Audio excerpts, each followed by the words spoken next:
ముఖ్యమంత్రిగా త్వరలోనే ప్రమాణ స్వీకారం చేయనున్నారు డీకే శివకుమార్. అయితే దైవ భక్తి ఎక్కువగా ఉండే డీకే జాతకాలను ఎక్కువగా నమ్ముతారు. దీంతో డీకే ఎప్పుడు ప్రమాణం చేస్తారనే చర్చ ఎక్కువగా ఉంది. దీనికి కారణంగా జూన్ 15 వరకు అధిక జ్యేష్ఠ మాసం కూడా ఉండటం కూడా చర్చనీయాంశంగా మారింది. ఈ రోజుల్లో అసలు ఎలాంటి శుభకార్యాలు చేసుకోరు అన్నది చాలా మంది నమ్మకం.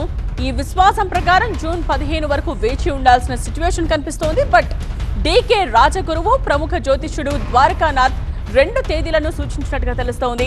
జూన్ 1న ప్రమాణం చేస్తే మాత్రం 8 ఏళ్ల పాటు డీకే శివకుమారే ముఖ్యమంత్రిగా కొనసాగుతారు అంటున్నారు ద్వారకానాథ్. డీకే శివకుమార్ ప్రమాణ స్వీకారం కోసం 2 ముహూర్తాలను ఫిక్స్ చేశారు. డీకే జాతకం ప్రకారం జూన్ 1 లేదా 3వ తేదీని సూచించారు జ్యోతిష్యులు.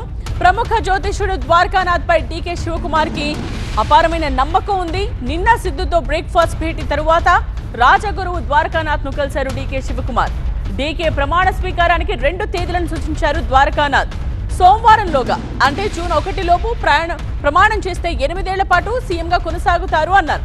అయితే జూన్ 15 వరకు అధిక జ్యేష్ఠ మాసం ఉండటంతో దోష పరిహార పూజలు కూడా జరిపే ఆలోచనలో ఉన్నారు. అజయ్ పీఠంలో దోష పరిహార పూజలు చేయాలని డీకే శివకుమార్ ఆలోచిస్తున్నారు.